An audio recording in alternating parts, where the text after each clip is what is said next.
All right, looks like we are live. Welcome back, everyone. J-Bone here for Smash This Podcast. Coming at you on day is it? Oh, Tuesday. Um, long day today. Um, some interesting stuff developing with AEW and some news about Double or Nothing. So I just want to go over some stuff that we've been hearing over the last few days, touch on a few points, talk about the episode that just came out tonight from Cody's YouTube, The Road to Double or Nothing. That came up with some very interesting updates on Double or Nothing and some big question. Well, I should say a big question mark. So I can't wait to see what people are going to talk about tomorrow as far as the news pages, who they think the blurred images. But before we get into that, hey, Louise is in there. What is up? Welcome.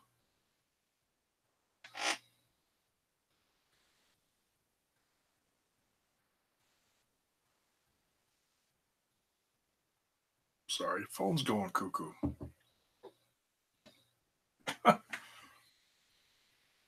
Who's touching my phone? I wanted to touch on this yesterday, but sometimes it's like, okay, I can't, we can't talk about this stuff, even though it's as exciting as it is. We can't talk about this stuff every single day stuff comes out, unless it is something, earth shattering. So we've got a few different things to talk about. Perfect episode for me to join. Hey, if you want to,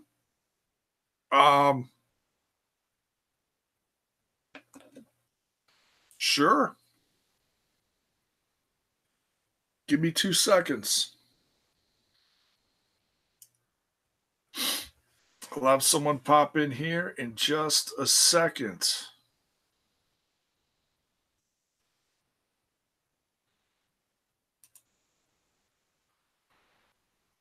Let me send you the link, and we'll have a guest. Like out of nowhere.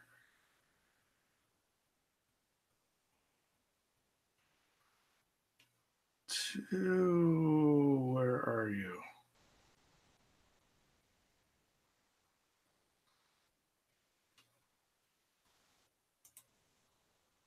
I'll find it. Hang on.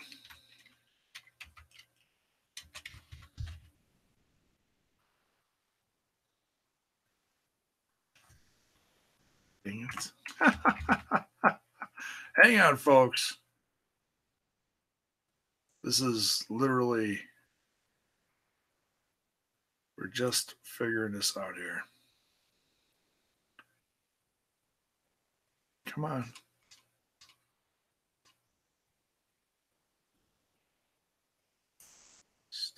Where am I doing? Okay, here we go. Oh my God. Come on, brain. See?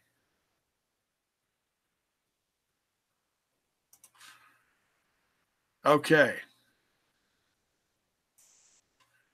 I sent you a message. Oh. Well, I sent you a hangout if you want to join. Okay. Louise says I'm an Impact Wrestling guy, but I'm kind of interested in AEW. Oh, let me tell you, you should definitely, whether you like WWE, Impact, Ring of Honor, MLW, or whatever,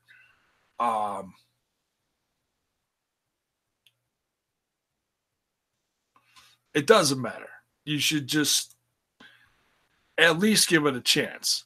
That's another thing I wanted to talk about while I was on here.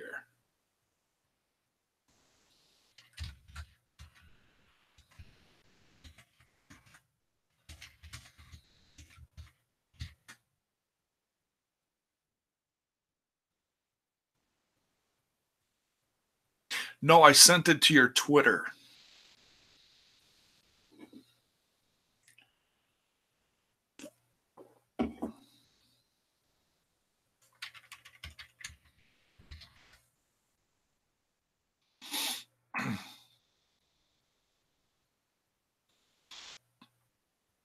So we're just going to take a second, see if he pops in here.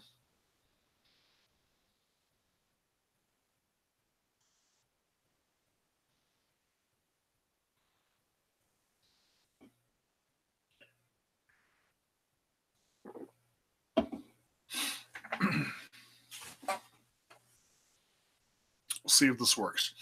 All right, so while we're waiting,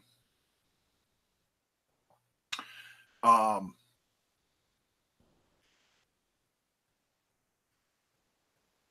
was I going to say? Oh yeah, I had a brief conversation with someone. I don't even remember his name. It was that insignificant.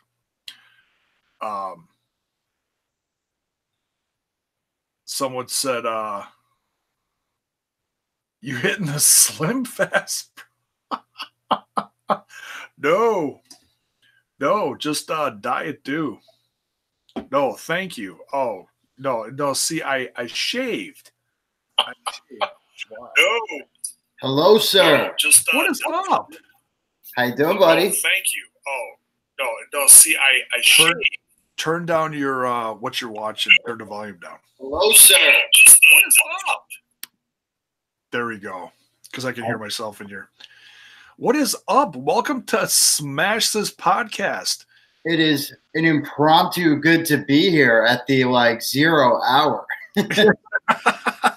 Literally, I'm like, hey, sure, come on in. I'm all about having a surprise guest on here. I'm so not like that. Go ahead. And it's good to be here. It's actually funny. I was getting some work done from my day job, and I saw your podcast pop on. I'm listening. I'm like, well, did I pick the one to join? Why don't you introduce yourself for those who are not familiar with your podcast and who you are? So, hi, guys. My name is Charlie. I am a co-host on the 2 Count, which is a pretty new podcast. We've been around for about 6 months. Jay Laughs, we cover I'd say 80% AEW, 20% everything else, or at least that's what the flows looked like the past couple of months in terms of content. But we do cover WWE. We cover New Japan. We do a little bit more of the mainstream stuff, which is why I love Jay's show so much. He fills me in on everything that I'm missing with the finite hours amount of time that we have to watch wrestling in a week. But I try to cover everything. Well, not everything, but I try to cover alternatives to WWE because I've really fallen away from it. But I'll be honest, I'm gonna just should I do this live? I'm gonna confess. I'm gonna confess something. I watched Raw last night. Whoa, big move. Well, I haven't watched for months. I watched one pay-per-view last year, and then I completely, I dropped the network, swore off WWE. Then the Roman Reigns stuff happened, and I got pissed off at Dean, and I was like, okay, that's it. No more WWE. But you know what? I'll be honest, I'm very curious as to, because if you've followed my podcast for a long time, if you don't know, I'll tell you, Dean Ambrose is one of my favorites. So I'm very curious as to how they're handling his departure. Okay? Well, did you hear about last night? What happened last night? What the little bit of a news segment that came from the segment between him and Seth? Oh yeah. Yeah, I heard he completely went off script and just botched the entire segment. Well, I shouldn't say botched, but Yeah. he flipped the script, did his own thing, and hey, it's Well, I would say it was more he decided to say the piece of it that he actually wanted to say yeah, versus he was supposed to give a whole ramble about how they're brothers and despite everything that has happened, he's pulling for him. And then he was going to drop that line, slay the beast. But in true John Moxley fashion, Dean Ambrose is an unpredictable dude, just wanders to the rings like, kill the beast. yeah, he's kind of like the next version of Punk in a sense that where Punk was always like, don't give me a script, give me some bullet points and we'll work on it. And it's like, it's the same thing, only different. Well, that's why I'm honestly hoping that he does make that jump to AEW, as you've seen in God knows how many of my videos. I'm hoping he does make that jump because I think giving him that flexibility to be Moxley and not Ambrose will be wondrous for that man's career. Anyone, honestly. I'm excited for Bill because he is from Vegas. Yep. And isn't Double or Nothing in Vegas? I think it might be. I'm not sure. There's some poker chips on the logo, and I don't know. I think that's what they're going for, at least. What's hilarious is I know a lot of people have been questioning this, but I've heard it's confirmed from Sean Ross Sapp actually confirmed this, that he is free and clear after WrestleMania. There is no, and people say, oh yeah, well, he's got the 90-day thing. And then, no, there is no 90-day thing. When you're walking away from stuff like this and your contract is done, that's it. Well, and people have to realize what a tremendous get for AEW that actually is. I hear so many people say, oh, he's like the weakest member of the Shield, and let's take a step back and pump the brakes. When we're talking about Dean Ambrose, this is the guy that was originally the leader of the Shield. People forget that fact. He was the mouthpiece in the beginning, or at least for the first 6 months to a year of their run, right? So, I mean, this is a guy that his in-ring style has been stifled. He's more of a lunatic. If he breaks free and goes AEW John Moxley, and I did a whole video on this, this is like, as a Dean Ambrose, John Moxley fan, this is like the coolest thing in the world to me. I'm like praying for it at night. Like, please, Lord, let Moxley free. Yeah, and I'll be honest, as much as I want that, I'd love to have him show up in Vegas and he doesn't really have to do much. He could just show up in Vegas and the whole place is just going to just flip their wigs. Oh, yeah.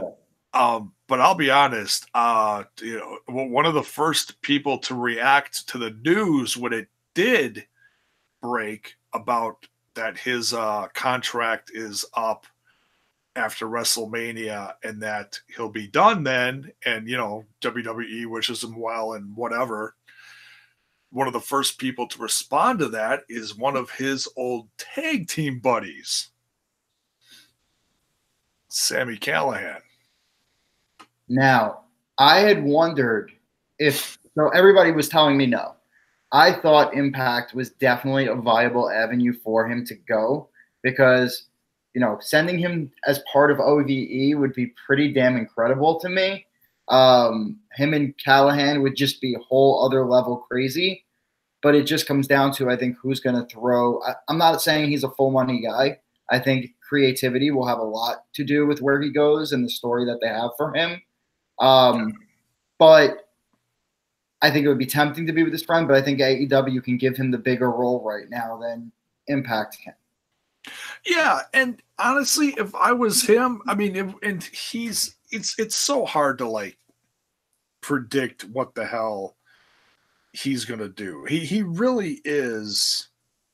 Oh my god, he really is pretty much, I would say, the most unpredictable guy in professional wrestling right now. He has no social media, everything that we hear about him is secondhand. Yep. Unless it's on a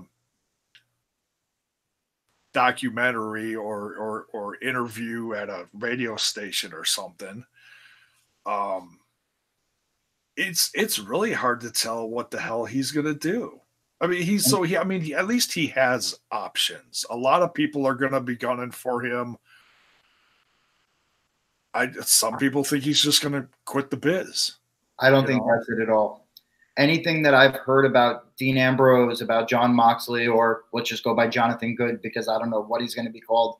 Anything that I've heard about Jonathan Good is he truly has a passion for the wrestling industry. It's not like a CM Punk thing where he's burnt out. He's not. It's more of a kind of just creative frustration because this is a guy who draws comparisons to Brian Pillman. This is a guy who draws comparisons to literally any crazy wrestler he's drawing comparisons to. But, when we're talking about Ambrose, he had like almost a year and a half, 2 years off already, 6 months ago. I also always compared him to a little bit of Piper, too.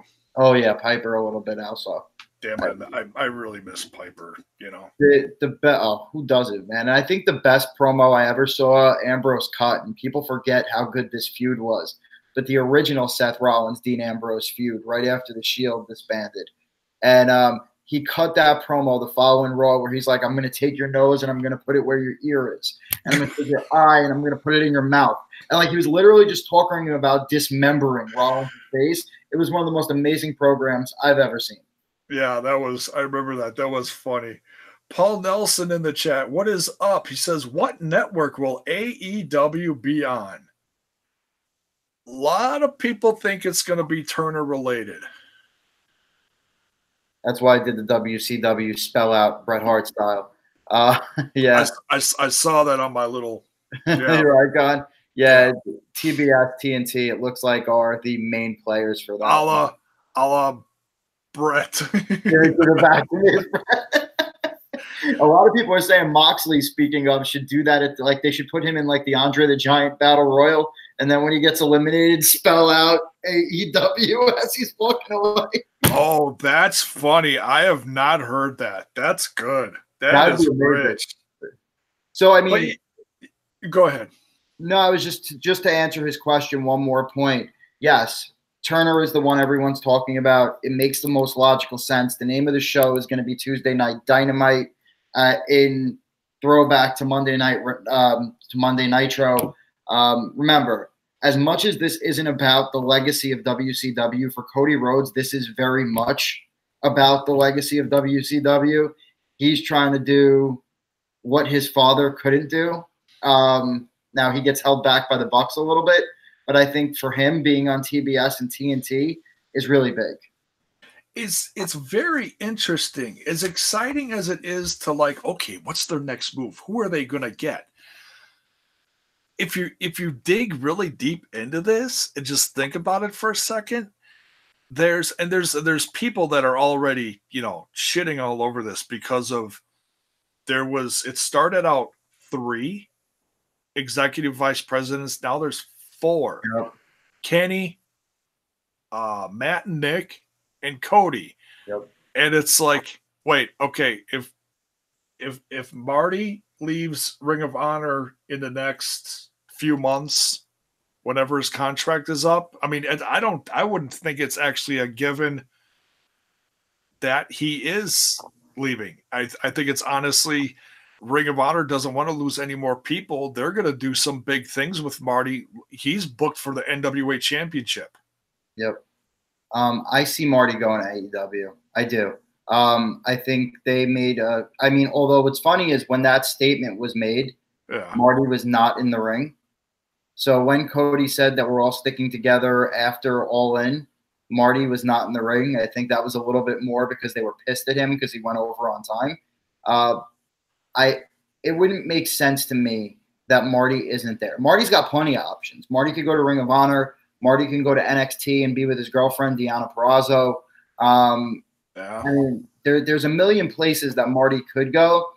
I think at this point, he would be hindering himself not to be a part of it because he's still young enough to explore those other avenues if AEW fails. But I think he's never going to get another opportunity. But I think to your point, J-Bone, I don't think he would necessarily be an executive vice president because Hangman Page isn't. This is true. Page is not. It's like it's the elite, but you could say it's the elite plus Cody. Yep, that's exactly what it is. Yeah. That's exactly what it is. Yeah. So, want to go into a couple of just quick reading the chat.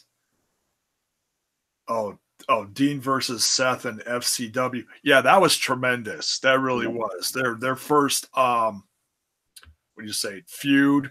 Yeah, that was really good. I remember that. Well, I'm bringing up The Latina Sensation signs to AEW.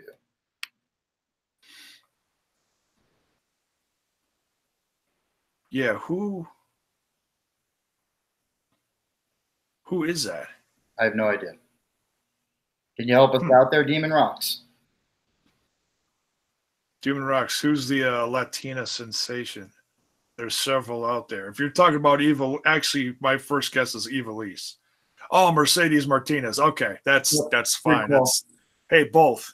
That's what I would say. There's something in the chat there that I think we should talk about real quick, Jay. Too. What's that? The women's division has no star power right now, but a lot of talent. It's true. It's true. It's 100%. So it's 100% true. Oh, you talking about AEW's? Okay. Women's division. Yeah, I mean, I'm gonna release later. I have it fully cut. I've been slammed with work. It's sitting on my desktop. Don't you hate that, man?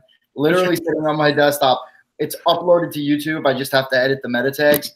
Okay. I did my thoughts on the rally, and I'm sure we could talk about that a little bit now too. But they do have a good start, right? They have Britt Baker. They have Brandy Rhodes. They have Aja Kong. I forget the other one from Japan that they brought in. They've got like a skeleton of a women's division. But if they can go and get a Tessa Blanchard or even someone like a Gail Kim, I think that would make a big impact. Yeah, I mean they have a tremendous amount of talent. They just don't. Yeah, it's all in the eyes of the fan. I mean, some people look at Britt Baker and say, "Boom, there's your star." They just need to get her out there. I think. I mean, the 4-way that they had at All In was tremendous. And what's sad is I was there and I didn't see it live because I was walking around with my son trying to find merch. So I missed 2 matches. So that one and whatever was right before that. Oh, Christopher Daniels versus Stephen Amell. Those 2 matches I actually missed live because I was walking around the Sears Center. And then I actually watched them because I recorded the pay-per-view at home. I went home and watched it like the next day. But and that was a lot of fun. That was tremendous. I think, and I've never seen Nyla Rose wrestle, but you got to think it's such a sensitive subject with the LG. I always screw this up. The gay community. LGBTQ. Yeah. Yes, thank you. It's something I don't say every day. I'm sorry, but that's gonna bring in a whole nother crowd of fans. Yep. Think about all the frustrated fans that wanted so-and-so from the WWE to shine, but was never given the chance, and they had that kind of fan base behind them. AEW, boom, threw it right out there. Yep. In this one. They, what was the first person out there? Sonny Kiss. Oh my God. I've seen him. He wrestles at Warriors of Wrestling. Yeah, incredible talent. He is awesome. My introduction to him was Lucha Underground. I was like, whoa, who is this guy? And very flamboyant, openly gay, funny, just just tons of charisma, So that right there, people are gonna, open their eyes and be like, "Oh, who's this?" And like I tell everyone on here all the time, as they bring in these new talents and you're not familiar with them, and you're like, "Oh, well, I don't know who any of these people are." Dumbass, go look it up. Yep. Seriously, this isn't rocket science. And you, that's not an excuse anymore, right? You can't say I don't know who this person is when you have YouTube, right? Yeah. I didn't know who Sammy Guevara was after the press conference. I went and I watched Cody versus Sammy Guevara. I went and watched a couple of his other matches, and the guy's incredible. So you can't make that excuse. I am a huge Sammy Guevara fan. Ooh, fire, man. When I've been following his vlogs for about a half a year, give or take a little bit. Since like between a year to a half a year, whatever. The guy, when you watch his vlogs, some of them he comes off like super mega cocky, and that could be a bit of a turnoff. But he's humble. He's very confident.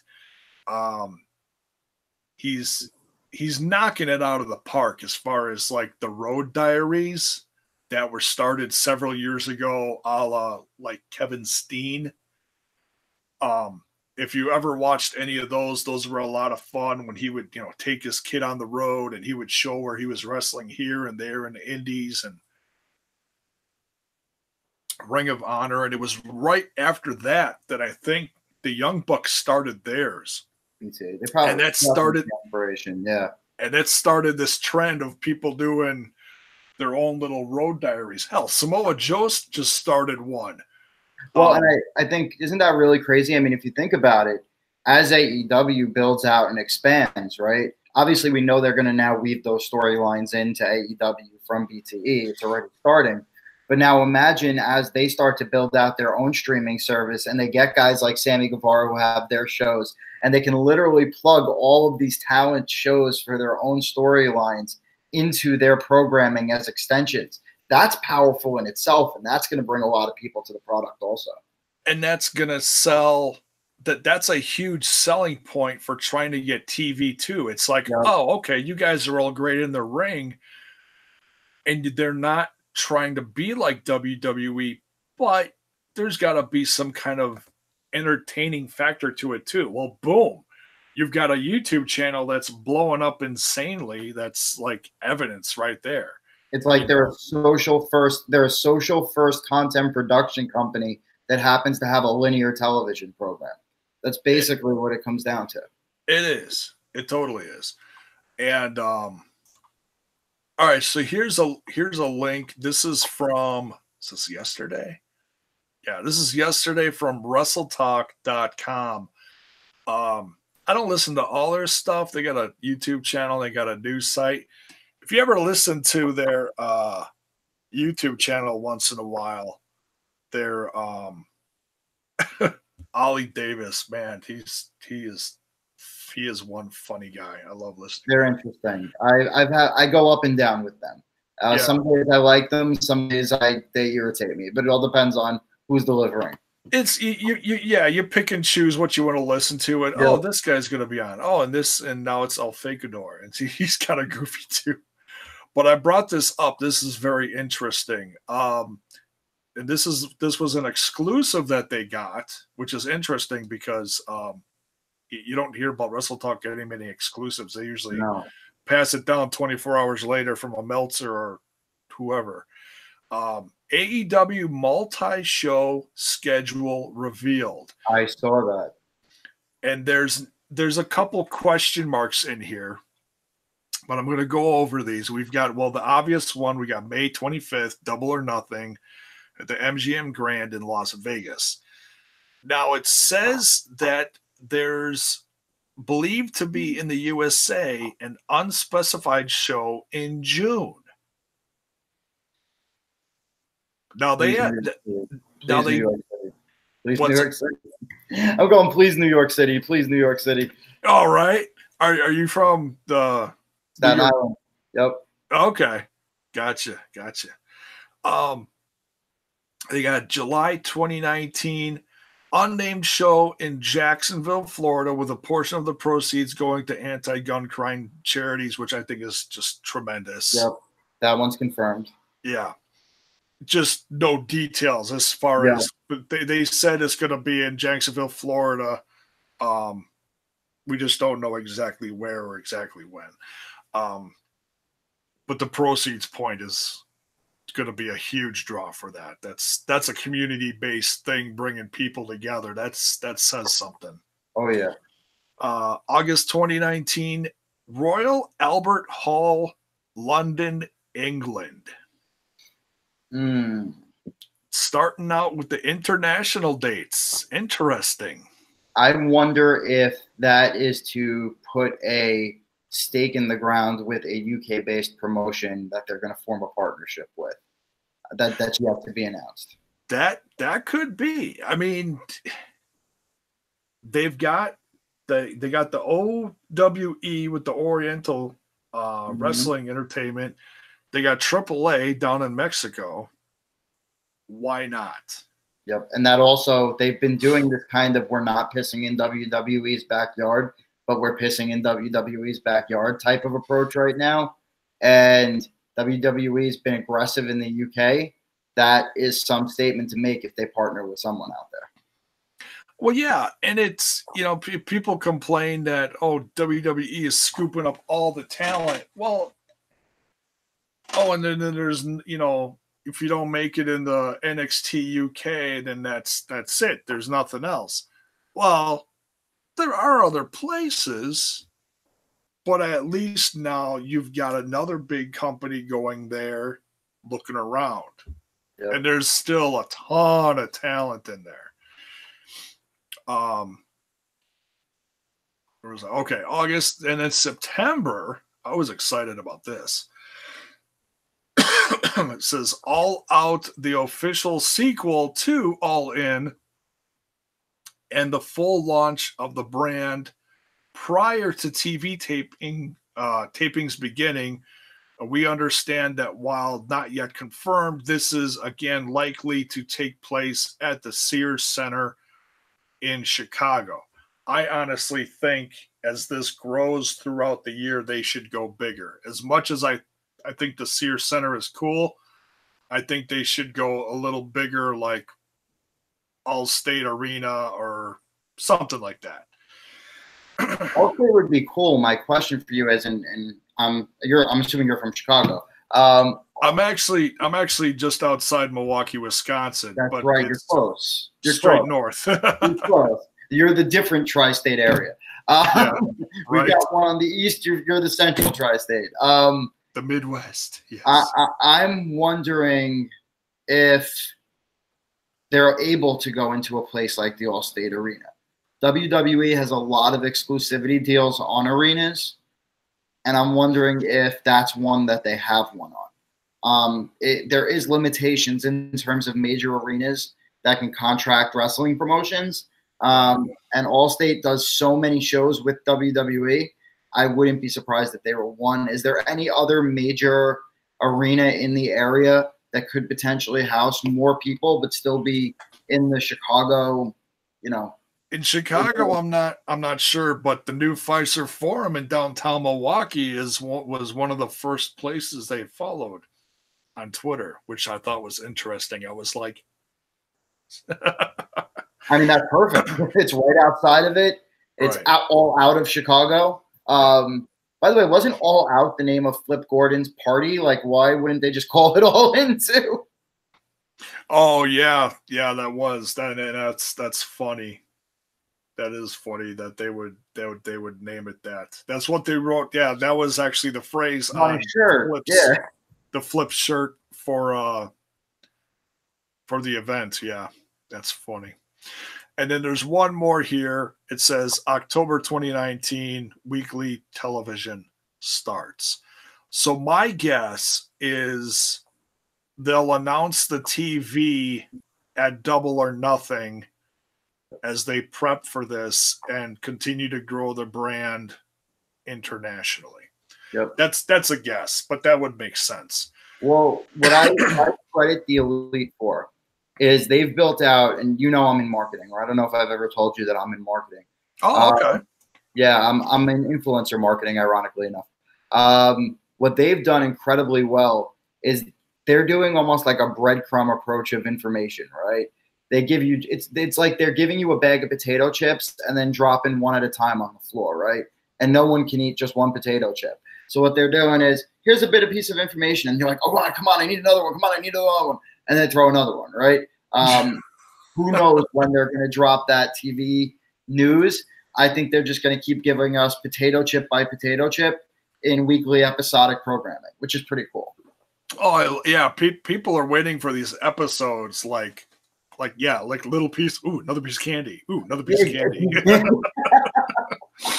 It's exactly it. It's like a trail of M&Ms, like for the fat kid like me. Just and then the trunk drops on James Woods. Yeah, we got him. Back to the chat here real quick. Is Renee leaving with him? Yeah, that's an interesting one. You know what? I think she's in a pretty cozy spot right now. I mean, she's the first female commentator in the WWE. I mean, we had women do like pay-per-view slots and stuff, right, like that for a while now. But to be on a weekly TV show commentating, helping with play-by-play, doing color commentating, whatever you want to call it, she's in a pretty good spot. I don't imagine she'd leave, but it's hard to read her mind, and I don't watch it that often on a regular basis. Like I said, I just watched one this week. It was the first one I watched in a long time. And it's hard to, when you're watching a match and you're listening to them, but you're kind of tuning them out at the same time, it's hard to read them. I was kind of listening to them last night, and I don't remember what match it was because I dozed off a couple times. Who'd have thunk?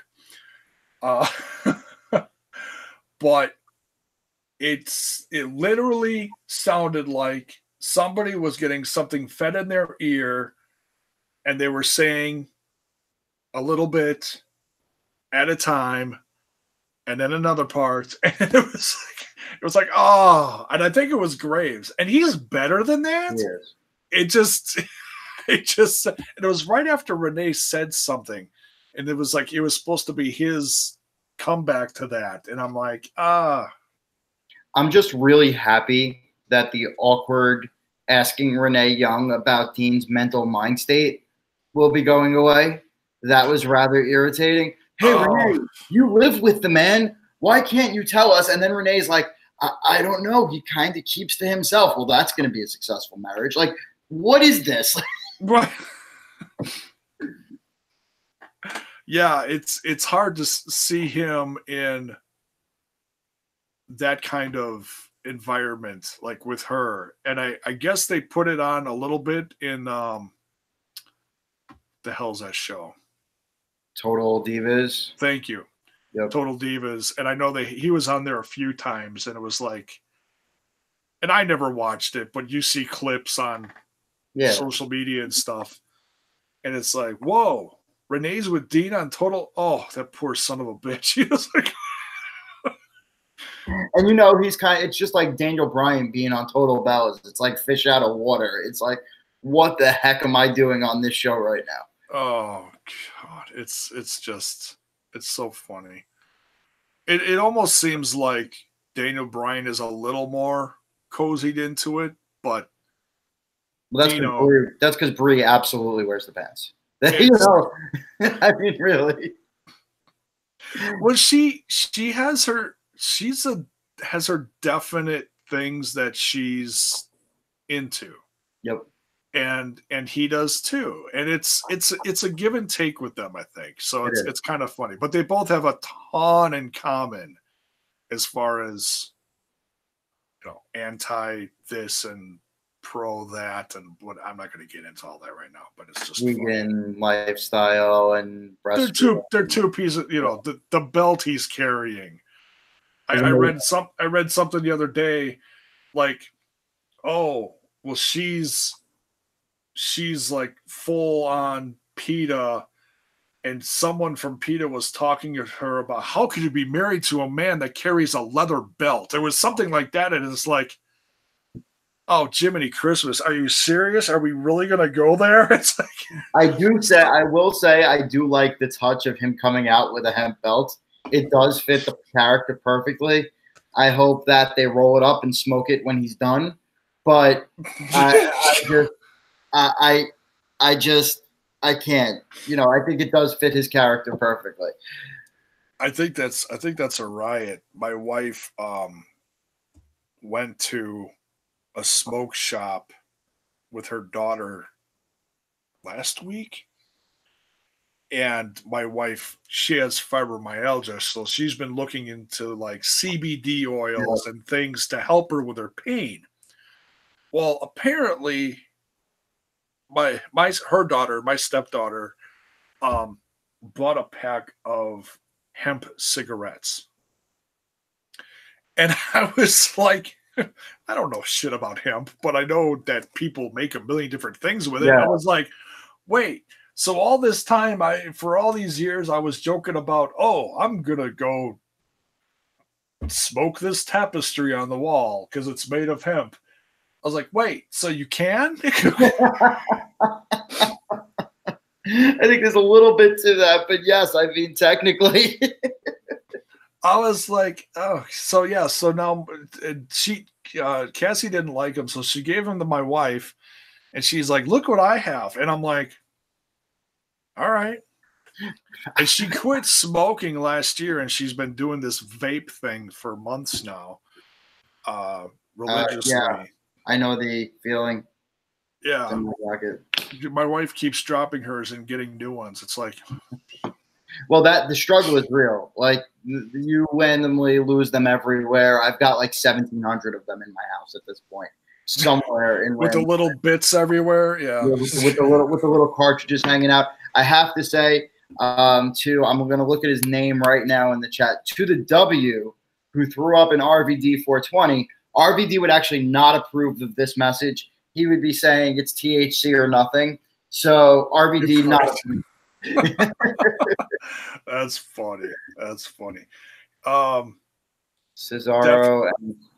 Definitely not in Cicero. That's the little arena that MLW has been doing tapings in Chicago when they debuted there last fall. And they're going to be back there in March, apparently.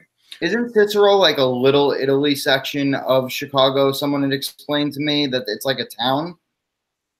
It's like just a little suburb inside Chicago, I think. Yep, that's what I heard. Okay. It's more inside, whereas like the Sears Center was near Schaumburg, which is actually a few miles, several miles, whatever, outside of Chicago.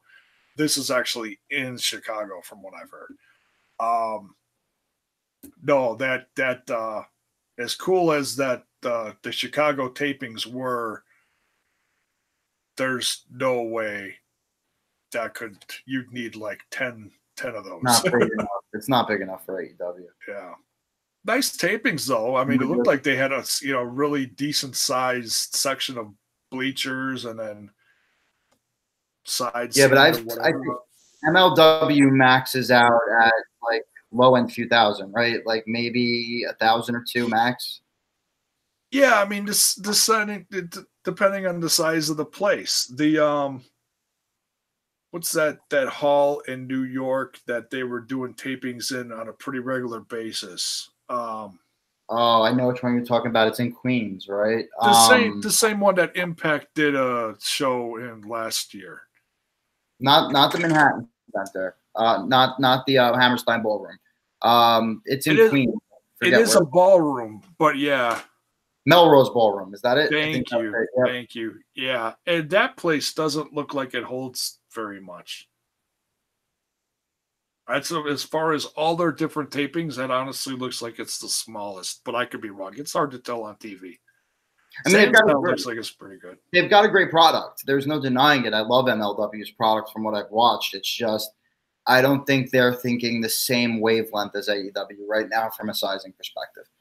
And it's getting the eyes on the product. They're getting a ton of views on YouTube. They're getting more views on YouTube than Impact is actually getting on Twitch right now. It's crazy. Twitch isn't mainstream enough. That's the problem. And there's a lot of people that don't go to Twitch for wrestling. That's something that's developed over the course of the last, I'd say, year. I mean, it's really flipping new because before that, Twitch wouldn't allow anything on it beyond gaming. Now there's all sorts of shit on Twitch. They've really loosened up as far as content. In fact, my buddy Styles from Destroying Kayfabe just, unfortunately, but kind of saw it coming, he disbanded the Destroying Kayfabe podcast that he's been slowly but surely trying to bring back over the course of this last year, dealing with life issues and stuff. He actually just got affiliated on Twitch TV, so now he's doing a gaming thing over there, and he put the wrestling podcast thing to bed.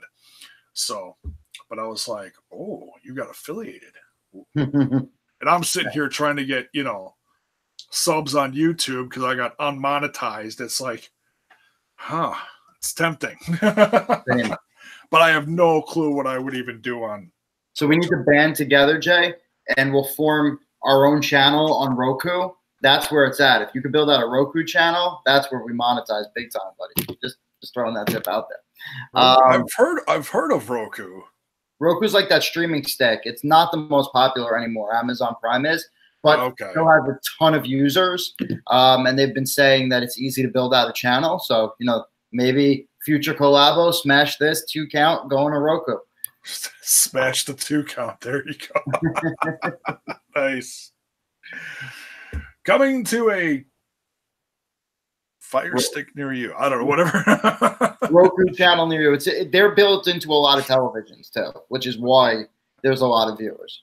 Oh, like smart TVs? Yep. You'll see like a Roku, like powered by Roku at the bottom of smart TVs. Oh, okay. That's why they've got a lot of users. Nice. Oh, I'm going to go on Twitch for United We Stand. Yeah, I mean, they've got the Impact thing on there is like nonstop. It's 24/7, which is actually really interesting. That's someone's actually constantly running stuff on there. So does Pluto TV. There's an app called Pluto TV. It's almost like a fake cable network. It's rather odd. Is. Yeah. It's a website, and they got just like constant streaming of different Impact. All 24/7. It's great, actually. It's good to keep on in the background. I did find out the other day. They show their stuff a week late, but they also show specials on a weekly basis. I don't remember what their schedule is. I got to look it up, but yeah, it's another source. Holy shit, are we off topic? But that's okay. I'm Captain ADD, anyways. Let's go. Let's go over these matches. We got a couple new ones within the last we got some new ones as of the rally. We got one as of this last showing tonight of Double or Nothing. I did not see it yet, so I'm very curious to see what the new one is. I jumped into I fell asleep with the kids for like 2 hours and then woke up and you were on. So I was like, jump in here.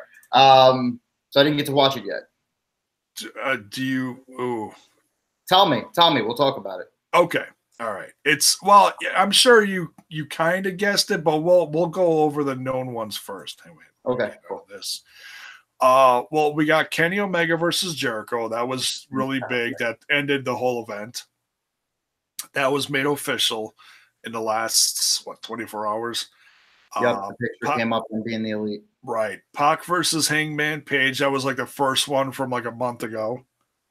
Young Bucks versus the Lucha Bros. This is going to be my favorite match on the card. That's the show stealer. That better go on last. And I think it will go on last. I think it will. And I think it's going to be with a bit of a chip on the shoulder of the Young Bucks because they didn't have a chance to do what they wanted to do at All In. Yep. you know, and it's going to be like, all right, we had to really hurry. Like they said at the event, we had to really hurry up and beat him. That was so damn funny when he said that. Just kick him in the face real quick, done, Meltzer driver. It's all good. Yeah, right. And oh,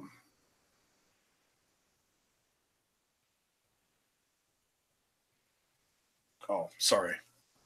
Thought you saw a ghost or something, but I'm hearing hearing. See, the garage is up above and to the right of me, and so I heard the garage door open. So I was like, "Why is the garage door?" And I looked at the time. Oh, okay, my wife is leaving to go get her daughter from work. Okay, it took me a second. I was like, "Oh, why is the door?" That time to go grab the baseball bat and run to the door. Daddy, I got one right on the other side of my desk here, just in case. You just have to be careful with that one. It can cause some trouble sometime. I caught my wife surprised with a switchblade in my hand. Didn't stab her. Came close. So just be careful. What does J-Bone have a Louisville Slugger in his hand? With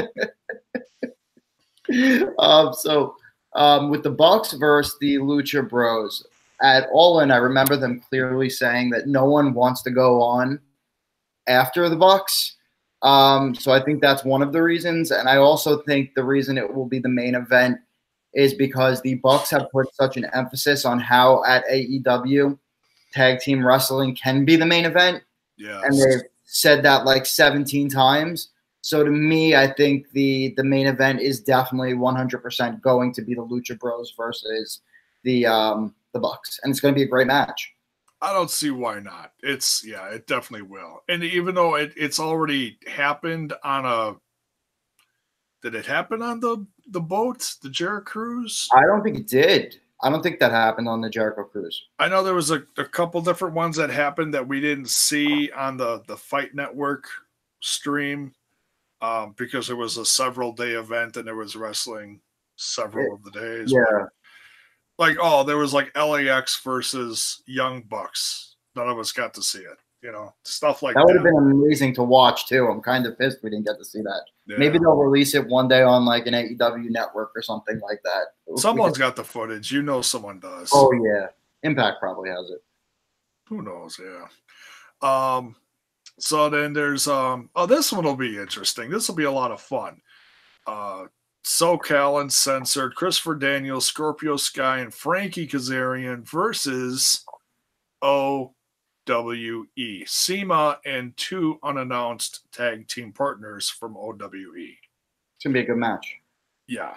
And yeah, so it'd be very cool 3-on-3. If you're not familiar with the OWE stuff, and I actually introduced what's that? Just grabbing a bottle of water, sorry. Okay. I introduced myself to it last night for the first time. And I'm getting to the women's match. I'm going to get to that. Just talk about this first. But the OWE, I watched there's if you go to their YouTube channel, they have a bunch of like little clips and then there's longer ones. If you watch the longer ones to get a bigger view of what their shows are like, I watched part of phase 1 and I'm not going to lie, there's a language barrier thing, it's kind of like watching New Japan, it's like, hey, they're really excited. I have no clue what they're saying. That's why I'm so glad for English commentary on New Japan sometimes. Thank God for Don Callis. And Switchblade Jay White. He's good too. We could let him talk. Yeah, right. So it's my first thoughts on OWE. I watched a couple of matches. The first one I watched, I was like, okay, what is this? It was a big guy in the ring with two little guys, and the two little guys were like dead the whole match. And it was like two 100-pound guys versus one 180-pound guy. It was like, I was like, okay, for my first match watching this, I was not impressed. But then there was a goofy like tag team match that happened next. And I was like, 3/4 of the way through that, and that got better.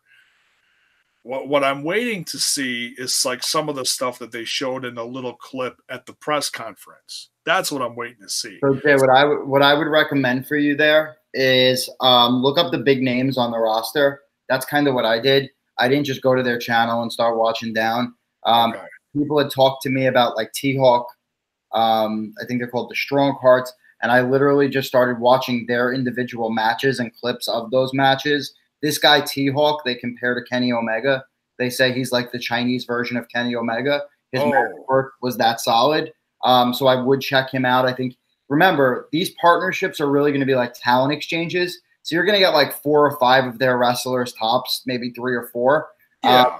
T-Hawk is one of their main guys that is definitively coming over. So I wouldn't be surprised if he's one of the guys in the 6-man. I would check out his work. Fantastic. But again, I think it's a great deal. And from what I saw in that match, it's going to be a complementary style to SCU. Okay. Well, that's good, because what I watched so far, I'm not going to say, oh, it sucked, but I'll just say I wasn't super impressed with the first little bit I watched. But I am planning on watching more no matter what, because watching like the smaller clips leading up to the big ones, it's all very, I mean, okay, you know, guys in wrestling matches, they talk to each other. How do you want to do this match? You know, that's something that's come out over the years as far as, okay, how are we setting up this match? How do you want to finish it? It's choreographed in a sense. Yep, absolutely. Some of the OWE stuff you can tell is insanely choreographed, but it's still very entertaining. They're very athletic. So still looking forward to it, because I'm always, you know, curious about, you know, watching new wrestling and stuff like that. So I have no doubt it will be good. And let's be honest, if Christopher Daniels can get a fantastic match out of Stephen Amell, Christopher Daniels can pretty much get a good match out of anybody. And he's head of talent relations apparently. So yeah, I trust him. There's hey, Brian Firth is in the chat. Hello. And then last but certainly not least, losing track of my tabs here. Yes, the women's match that was announced during Double or Nothing part, what was that, 3 tonight? We've got Nyla, what's her name? Nyla Rose versus Britt Baker versus Kylie Ray. It is going to be a 3-way. Because in the video, they showed a phone call between Britt Baker and Brandy Rose saying, hey, you know, I noticed that it looks like there's stuff going on between them, but I'm just wondering what you have for me. And Brandy Rose was like, let me work on that. And then one of the next segments was Cody Rhodes walked in with some like 5x10 color, you know, sheets, whatever, you know, a little smaller than this, with the pictures that they've been putting up on social media, as far as, you know, the Double or Nothing in the background and then the 2 or 3 people in front of it, as far as the people on the card. And she's looking at them and she's like, oh yeah, this looks good, this looks good, this looks good. So before we get to the last one, let's talk about this women's match they just brought. What do you think about, now see, like Nyla Rose, I was like, whoa, who's this? Now, like my buddy Styles has actually interviewed her before. He knew who that was. I had no clue who Nyla Rose was. And I was like, the only thing I noticed is that when she came out, I was like, whoa, that's a huge bitch. That's a huge I was like, well, they have their Nia Jax. Yeah, I was like, she's walking with a purpose. Yep. And then I started hearing these little things like, oh, that's the first trans woman in wrestling. And I was like, oh, well, okay. That explains stature, you know. So I was like, okay, well, that's gonna be, like I said, that's good, like Sunny Kiss. That's gonna draw that in, you know. It also speaks to who they are as people. The Bucks, Cody, they're very cool, very open guys, really nice. Dare I say, salt of the earth kind of guys, not MJF salt of the earth, but actual salt of the earth kind of guys. By the way, I own every single AEW t-shirt. I will not buy MJF shirt on principle. Oh man, see, I saw the new MJF one and that looks dope. It is an amazing shirt. I just don't like MJF yet. I'm not sold on him yet. I want to see more in-ring stuff from him before I commit. Oh man, let me tell you, I became a fan of MJF around the same time that I became a fan of Sammy. And I'm huge on. I love Sammy. MJF, man, he's got Del Rio scarf with the recycled "I'm better than you" gimmick, and like I want to see more than that. When I see more than that, I'll get invested. But right now, I can tell you, right now I feel like he's the next Miz, and I mean that with the highest. Oh, Miz is fantastic. I agree. Yeah, look. I'm obviously going to see a lot more of him. I'm a big fan of heels. I appreciate all people. I'm not sold on MJF yet. Maybe I'll get there. But to get back to the women, I think that this is an incredible cop-out. Would they give us a 4-way match at All In, and now we get a 3-way match here at Double or Nothing? I think wasting your top female talent in a feud that would have been fine to introduce Nyla and Kylie, that was set up at the press conference. That should have been those two going against each other. Britt Baker is your top female talent right now. You know, welcome to Britsburg. The doctor is in, right? So she is your top female talent right now. She's got the most respect, the most notoriety. I would have done one of two things with her. I would have put her in a match versus Brandy Rhodes because Brandy deserves a damn spot on the card. Or if you're not going to put her against Brandy and Brandy isn't going to wrestle, what I would do is use that as a surprise. So if you're going to get a big female talent that is more established, more storied, right? Like let's say I've been talking a lot about Gail Kim. Like if they go and they get a Gail Kim, right? Have Britt Baker do an open challenge at Double or Nothing where she's standing in the ring waiting for an opponent, and then have Gail Kim come out and challenge Britt Baker, right? That, to me, is what you do with Britt Baker and how you leave surprises for the show. This is a cop-out. I don't like it. They could be building something, though. I have a feeling. Because they said, I'm laughing at something in the chat. Who is this glorious, bold man? This is Charlie from the 2 Count. It was an impromptu guest that I decided to bring in to smash this podcast this evening to talk about all things AEW. So, if you scroll up in the chat, you will see his YouTube channel. By all means, after this, go check out their YouTube. They're a young YouTube channel. They're starting out, but they got some decent content. Dare I say, more professional looking than my stuff. So please go check them out. I've been lacking. I'm posting the entire thoughts on the press conference later tonight, so you'll have all of my interjections minus anything that happened this week. It goes up to being the elite and then stops. So there you go. That's all right. Yeah. And but yeah, I think something's gonna happen. I think it's like I said, it started with the phone, and you'll watch this after we're done. But like I said, there was the phone call between Brandy and Britt, and then they showed the card for Nyla versus Britt versus Kylie. Yeah, the 3-way, and it's like, oh, okay, boom. They put it on social media. But then right after they did that, Brandy posted a picture of herself a selfie saying, working out with, who did she say? Camille Swagger. I think that's her name. Jack Swagger's wife. Yep. Better half. Yeah. And I was like, oh. And she said, getting my body ready for Double or Nothing.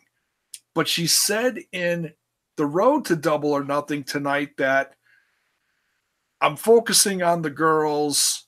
I'm not putting, and Cody said, you're leaving yourself off the card again. And she goes, yeah, I'm focusing on the women. I can't do both. I can't run the women and wrestle.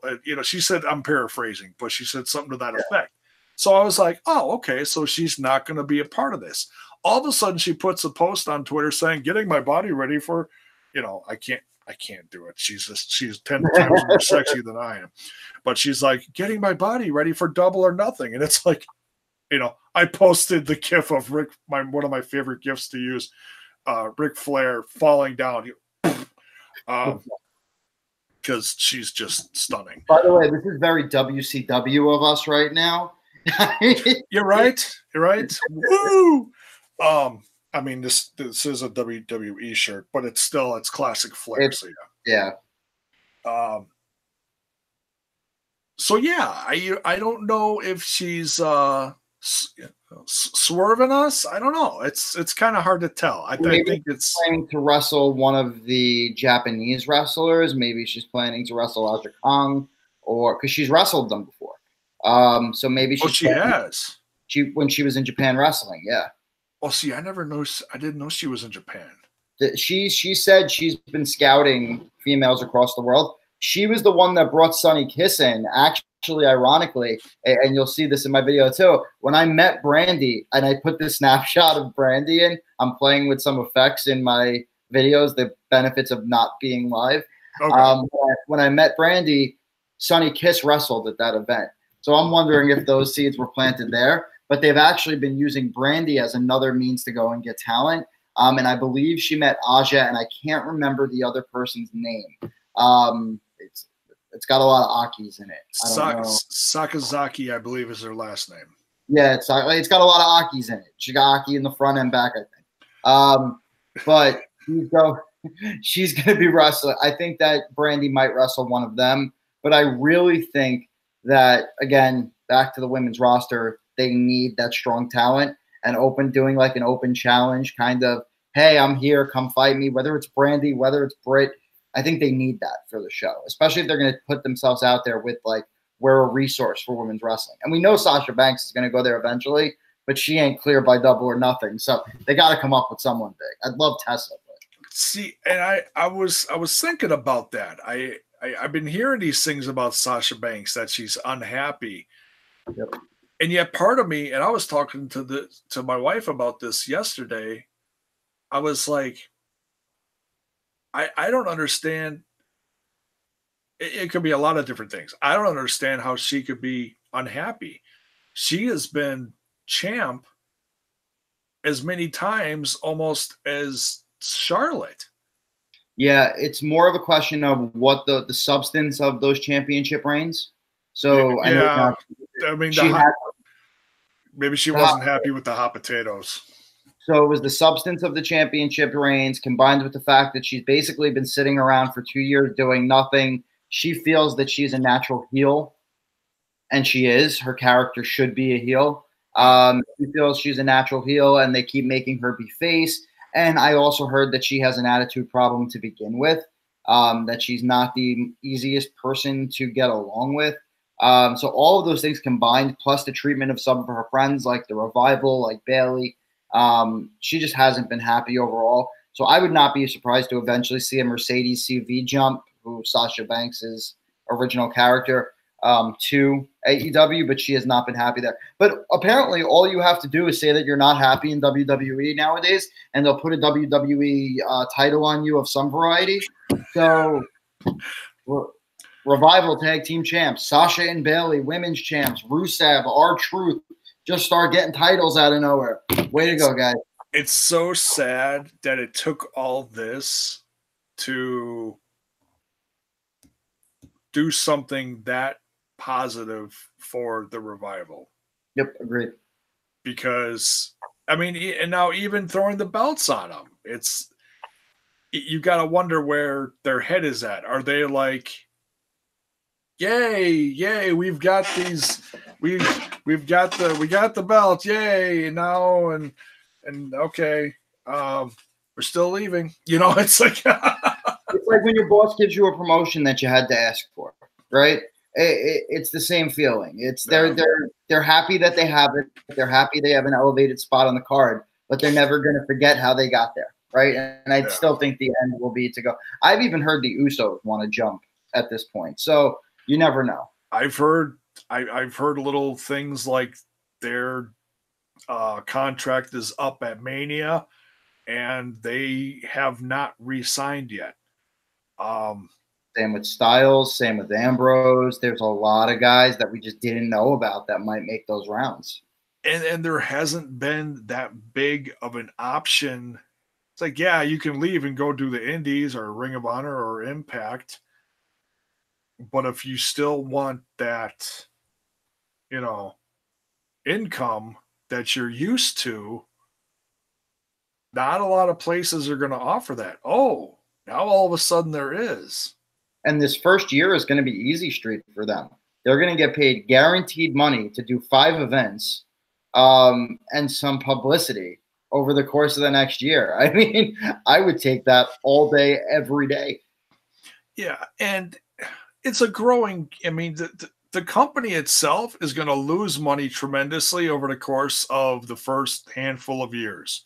Yep. It's going to take a while to make money, but that's building the fan base, consistent events that are, you know, that draw a crap ton of tickets and a crap ton of merch sales, and it's, you know, it's going to take a while. I don't know if it's necessarily going to lose money right away. So remember that now everything is a business of syndication, right? So if they land a Turner deal, they're already starting to move net positive. StarCast events, they make a ton of money on. The venues themselves, they make a ton of money on. AEW shirts are the hottest seller on ProWrestlingTees.com. So, I mean, logistically, they actually could turn a profit within the first year or two, given all of the channels of revenue that they might have. This is true. They could. I'm just going by the old saying that Cody said last year when they were building All In, and they said, I had it in my head. What the hell did he say? Spend it now, make it later, or something like that. That was his straight up gimmick. Yeah. But so yeah, it's exciting. Okay, and then there's what I was going to talk about last was the last thing in the video, and I know you haven't watched it. That's okay. It's the thumbnail that's going to be for this video after it gets done. Is a picture of Brandy Rhodes sitting at a desk holding a picture, looking at her husband standing next to her because he gave her all these pictures to get approved because she's a, you know, chief brandy officer. And you got Omega Jericho, Paige Pac, the 3-way for the girls. SCU versus OWE, and although that one wasn't one of the ones she was holding, but then the last one is you see Cody versus, and on the whole right side is blurred out along with the verbiage at the bottom as in Cody Rhodes versus Blur, and the picture is blurred. And Jay, who do you think it is? I've got three choices here, but I want to know who you think it is. Well, I studied the video like crazy. Looking at the, because I'm such a nerd. What does this look like? I don't know. Get out my magnifying glass because I'm an old fart. The picture is almost impossible to tell. But if you look at the words next to it, because you see Cody, the words, it either says Cody or Cody Rhodes versus, and then below it is the one who he's against, and then the blurred out picture. If you look at it and you think about who it could be as far as like realistic options, it looks like it says CM Punk. Seriously? It's seriously. All right. So if CM Punk is part of AEW, you ever seen an old Kool-Aid Man commercial when he busts through the wall? That will legit be me. Just because I've always been the biggest Punk mark, flat out saying it. Cody's my favorite wrestler right now. So Cody versus Punk would be absolutely incredible. Seeing CM Punk back in the wrestling industry would be fantastic. I had 3 other people that I thought it was and had a full reasoning behind it too. So last episode, he said it was personal. Now, my first question for you is, how would it be personal with Punk? Would it be personal because it's almost like an attack at the WWE? Like, I don't understand the personal part of it that he gave as a hint in the last episode. And I'm sure that's something that they're going to build storyline wise. Because yes, that a lot of people are saying, well, if it's personal, it's got to be Ted DiBiase Jr. or Randy Orton or something. It's like, all right, that's really stretching it, because I don't think Ted DiBiase Jr. is even. No, he's never coming back to wrestling. He's very happy going. He's not. He's not wrestling. He's doing whatever he's. So my doing. 3 guys that I thought it could be. Number 1, Marty Scurll. Remember, Marty's contract with ROH is up in April. It would make absolute perfect sense for Marty to make his debut at Double or Nothing, because ROH doesn't lock those type of non-competes in with their talent afterwards. So Marty would be the perfect sense. They actually showed in Being the Elite a few weeks back, Cody put the head of MJF on Marty's body and posted on his wall. So I thought like that was the breadcrumb, that was the potato chip, right? Like leading us to the fact that it's going to be Marty versus Cody in some sort of thing. Plus you have Marty challenging for the NWA title right now versus Aldis. I mean, there's just a lot there that said to me that it could be Marty. Number 2. That could all be pieces of the puzzle there, yeah. Number 2, I thought it could be Dustin, because if we're talking about personal, it looks like Goldust is free from WWE at this current point in time. I know he would love to have one match under AEW to help support his brother. I think Dustin versus Cody would be a fantastic one. A great match for recovering Cody, a soft, feel-good, they hug at the end, brothers type of match. And then the third person I thought it could be was Aldis. We saw number 1. We saw number 2. Maybe we get number 3 at Double or Nothing to kind of settle the feud between the 2 of them. Those are the 3 that I thought it could potentially be. But if it's Punk, I'll take Punk over any of those other 3 scenarios. Yeah, I mean, there certainly are some. So it's just interesting that it's blurred out, because if it's blurred out, it's got to be a big name. I can't imagine they would blur out. They would blur out Marty because they wouldn't be allowed to show him because he's a current Ring of Honor talent. Oh, that is true. That is very true. Hey, Andre Corbeil is in the chat. Hello, sluts alike. What is up? Are we going to get pay-per-views from AEW called Royal Flush and Full House LOL? I wouldn't doubt it. Especially if they go back to Vegas and get a bigger venue. I'll only approve of Full House if Danny Tanner is a special guest referee for a match. Oh, God. And I'm not talking Bob Saget. I want Danny Tanner with a vacuum as the tables break. That's what I want. Can we get a segment with John Stamos playing the guitar? please. Wait, can we get like one of the talents to come out to Forever from Jesse and the Rippers? Yes. I'm so down for that. One of the new Japanese talents. We'll have Aja Kong come out to Forever. Be amazing. Oh my God.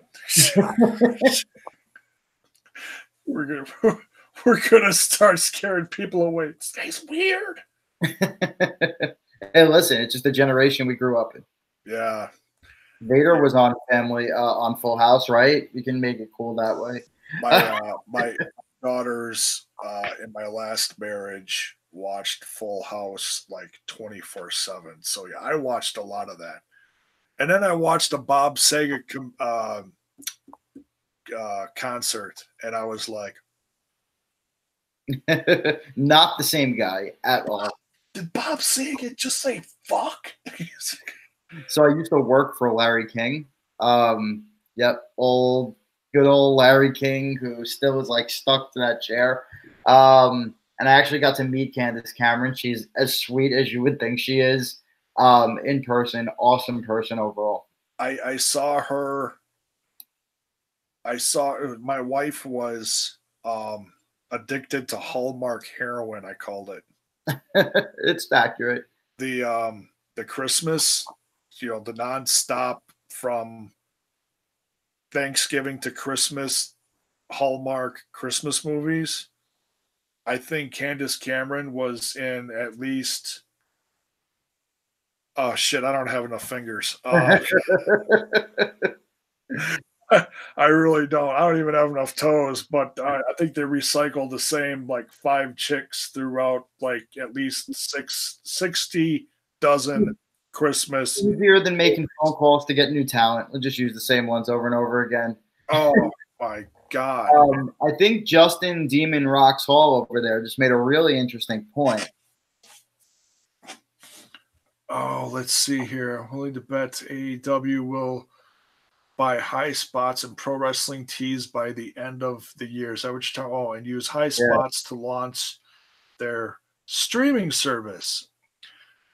Interesting. It's a good thought. I don't think it necessarily happens, but it's definitely a good concept. Well, pro wrestling tees, I mean, they have a lot of people that they do tees for. So they're not going to buy that. No, but I wouldn't be surprised if AEW/Con puts money into pro wrestling tees and has them do like a whole separate wing specifically for, I mean, they like sort of have it. I mean, kind of like an offshoot of pro wrestling tees just for AEW talent. Well, and I think I think eventually what would happen is Pro Wrestling Tees powers the AEW store versus AEW merchandise is on Pro Wrestling Tees. Look, Ryan, I've spoken to Ryan. I told you, Jay, I got offered, tickets to Double or Nothing. I just couldn't go, unfortunately. I got them before pre-sale, the offer. Oh, wow. The opportunity, yeah. And I was very, very upset I couldn't find a babysitter. Anyway, Ryan is a really nice guy. His business is run very well. You have to remember there's a lot that goes into that. As Jay had pointed out, they have thousands of wrestlers that they work with. In addition, they have 1-hour tees. They have Pro Wrestling Crate. Actually, as of today, I'm not sure if there's any Pro Wrestling Crate subscribers on here or any subscribers of that wrestling club. But there was a major announcement in the crate world today that Pro Wrestling Crate acquired that wrestling club. So as of next month, there will be no that wrestling club any longer. All people that were subscribed to that wrestling club are going to be switched over. So the point of all this is, Ryan's got I'm a huge customer there. Ryan's got a tremendous business that he's built. AEW is a very large part of that because the Elite obviously set up the Hot Topic deal and set up these things. I don't think they'll cut him out. I think they'll just work with him to grow it. That's all I think it'll come down to. Yeah, it could be. I mean, it's like this whole they got so many different options of what they want to do as far as merch and and everything, and they want to do it all. They want to do the action figures. They want to make a game eventually. You know, they don't want to just, okay, let's do t-shirts and hats and maybe some posters and some autographs. They're thinking big, which is great. And they have the action figure deal already. Did you see that they launched with LJN? Yeah, that they hinted at. They put they put like a picture of like a foot and part of the box out like a couple months ago, I think it was. Full things out now. They showed them. I saw that, yeah, and they're as big as the classic ones. I can't wait to get those. Oh, I'm buying them, and I'm getting them signed too. I'll buy 2 sets, 1 for signature, 1 for 3. 1 for signature, 1 for my son so he doesn't take mine, and then 1 to keep loose and just have out. Yeah, I'm excited about this too. But that could easily be the start of a Cody one, a Kenny one. You know, the whole AEW roster in the LJN figure form, which is cool. I know there were some people that are like, "Oh no, not LJN," but no, I think there's a whole bunch of more, not to knock the younger fans, but more mature fans that look at that and be like, "Oh my god, I remember those. That's awesome." You know, those were awesome. I never had any of those. My friends had those, so I went over to their house and played with their guys. But I had the thumb wrestlers. Well, I love the WWE has recently, and I have them sitting on the bottom of my desk. They've redone the retro series. Yeah. So like the ones that like the springing action, those are the ones that I grew up with. So like in the arms moved like this on the Ultimate Warrior for Ultimate Power Slam action. Oh my god. Those figures are awesome. That is great. And you're right, they could buy high spots. That is definitely a possibility. I just saw that. I don't know that much. I know High Spots has a bunch of different stuff on it, but yeah, I mean the streaming world is wide open. They have a bunch of different options besides, you know, the launch of TV. Who knows what they're gonna do? It's crazy. Well, Khan has the money to tap into and build out his own damn streaming service. It's not like Ring of Honor where it's this clunky, you have to log in through your computer to watch it. Like if Khan's going to do it, it's going to be like I'm getting apps for all devices and I'm building a content library behind it. It's not just going to be, you know, here, log in for your Honor Club subscription and watch it on your laptop or Chromecast it, you know. Yeah, right. One last thing I wanted to talk about before I get out of here is somebody had lunch with Chris Jericho today. This same individual had lunch last Thursday at WWE headquarters. Batista is wow. Yeah. Is getting talked about a lot. Wow. And I know some people are like, "Ooh, could he possibly appear on both?" And I'm like, "Yeah, I don't know if." No. You know what? I'll say this in regards to just that concept. AEW would not care. WWE would. Did you listen to Jericho give his whole rundown, the podcast of Talk is Jericho, where he's talking about why he signed with AEW? Have you listened to that yet? Yeah, that was one strictly all him, no guest, right? All him. It was like the first time ever in the history of his show that he didn't have a guest. Yes. In there, he says that he was going to wrestle Taker at Greatest Royal Rumble in a casket match, and Vince pulled him off because he didn't want to feature him. So just throwing it out there that the same premise applies. They're not going to use Batista in a main spot in WrestleMania to let him then go to AEW. It's just not going to happen. Yeah. Because I know Batista appeared at Raw. Was it Raw 1000? Yes. No, SmackDown. SmackDown. Yeah, it was. I forget what number SmackDown it was, but it was SmackDown something. It was SmackDown. That's what it was. Yeah, oh, that's right. It was funny because Evolution was a part of Raw and not SmackDown. That's why it was weird. Mm-hmm. Which, and I was just thinking about this tonight. I was like, oh, he was there last week Thursday. They've been advertising Ric Flair's birthday celebration is in 2 weeks. Yep. Ric Flair was a part of Evolution. Well, Jay, there's something else there too, right? Who's the other guy that they're talking about going to AEW? Oh, well, there's multiple, but I've heard things about Orton. And it was, and a lot of people, I want to say, a lot of people misconstrued that. When that news came out, people are like, oh, Randy Orton is talking to AEW. No, he's not talking to AEW. No. That would put AEW and Orton in a horrible situation. He's open to listening to offers. Exactly. Mm-hmm. Open to conversation. Yeah.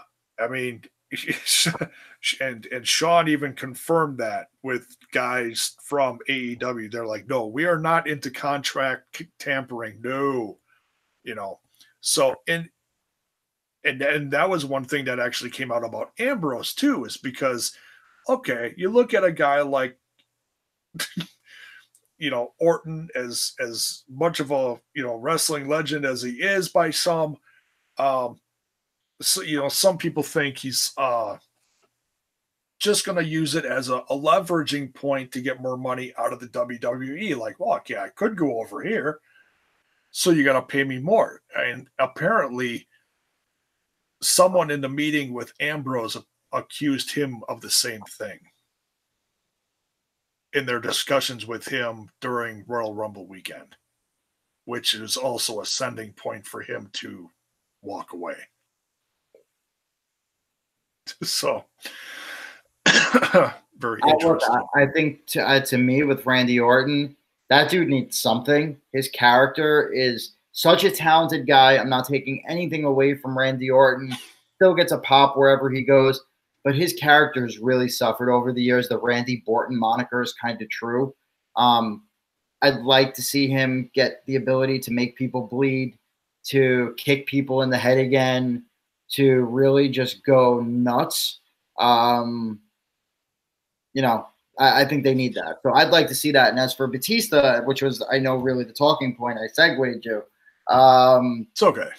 But I mean, Batista would be huge because, again, they could take – you have to realize they need anyone with notoriety that they can get right now to help bring eyeballs to the new product. Because as big as Cody is, as big as the Bucks are, as big as Kenny is with the mainstream, with the the heavy wrestling community, the mainstream community still doesn't know who all those people are. So when they go to Turner, those big names are going to help draw people to what we know is a great wrestling product.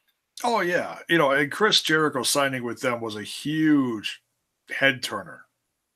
Like, oh, they got him, eh? That's the start. And that is the start of, shall we say, the wave, or possible wave. We can't assume people are going to jump from WWE to AEW a la WCW to WWE back 20 years ago. Frankly, did it to themselves, Jay. No, I mean, look at it. They've friggin' hired like 250 athletes. What did they think? People are going to be happy doing nothing? I mean, some will be, but yeah. I mean, look at like NXT just got a dozen new people to add to their. How many people do they have down at NXT? Like they've got like 10 rings in that room. They need like 10 more.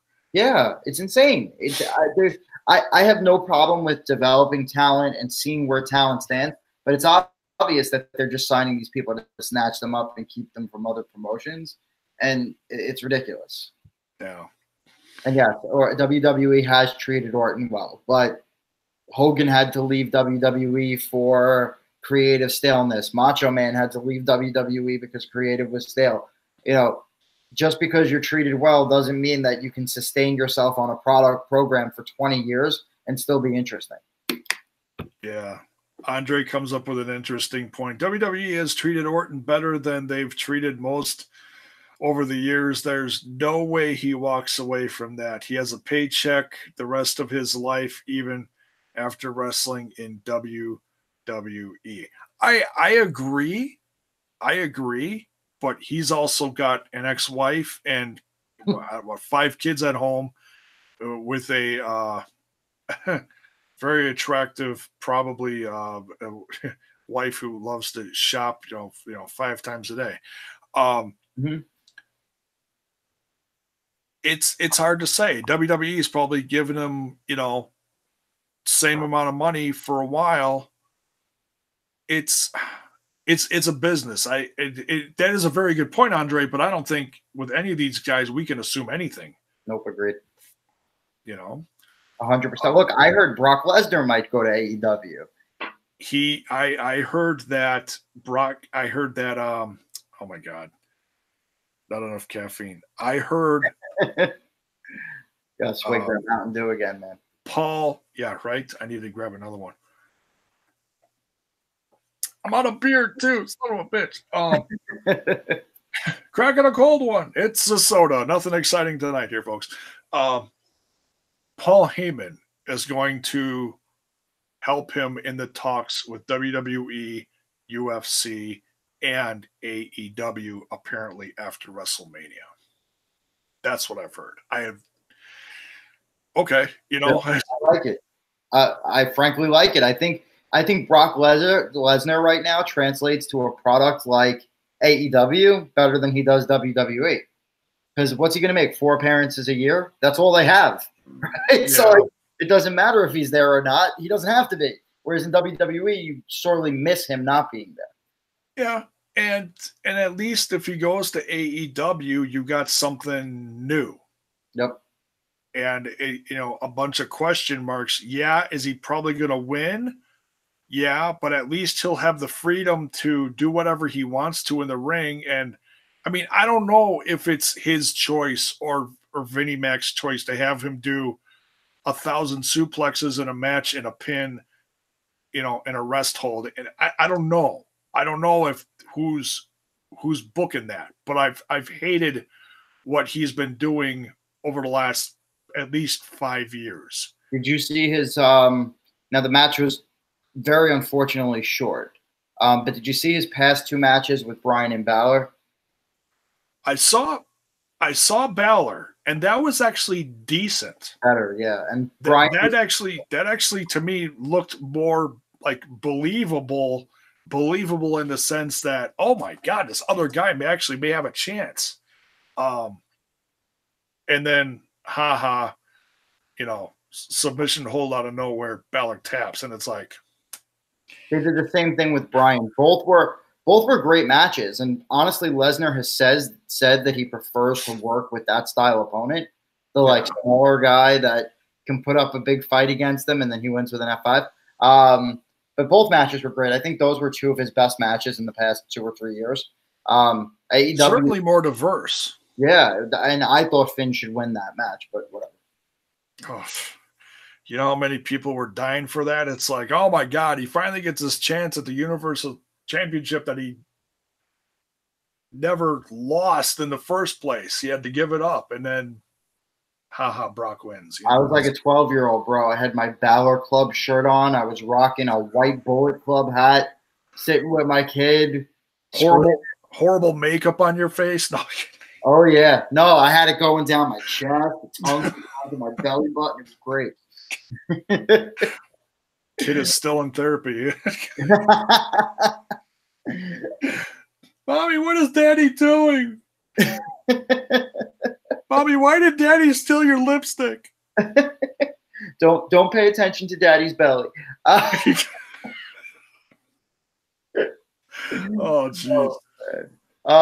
You got another one here, Jay. We've got an off the topic from Duke Togo 13. On the topic of things related to AEW, highly recommend watching Triple A's last show. Blue Demon Jr. and Dr. Wagner Jr. went through a war in a war two guys in their mid-50s shouldn't be going through. Oh yeah, those guys. Jeez Louise. That's one guy I should say is I've been very impressed with and actually became a fan of his on Lucha Underground of all places was Dr. Wagner Jr. And then, slowly learned about actually how old he is and the veteran he is in the ring. And I can't think of what was that thing he says in the ring. I can't think of it.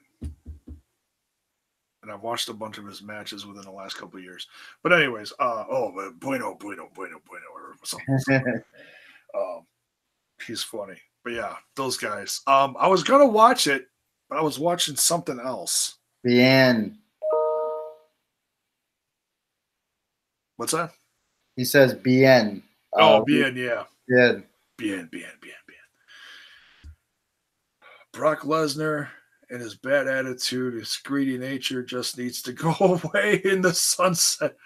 Yeah, there's that opinion too. I'm Andre, actually, I think Brock Lesnar would prefer not to ride into the sunset, but rather be locked in a dark dungeon. Brock prefers to keep himself hidden in his farm in Minnesota. Canada. And like 14 acres of land. He owns it all. His house is in the back of it. Wants no one near him. Yeah, I heard he doesn't even have a house phone. Nope. That's Brock. What a savage. I don't know if he could hear out of those cauliflower ears anyway, so I don't think it makes a difference, but, He's actually very thankful for those cauliflower ears because he doesn't have to, hear his cougar of a wife scream while they're having sex. Or Paul Heyman talk, period. And I love Paul, but I mean, it is a nice little buffer from him yelling right next to you.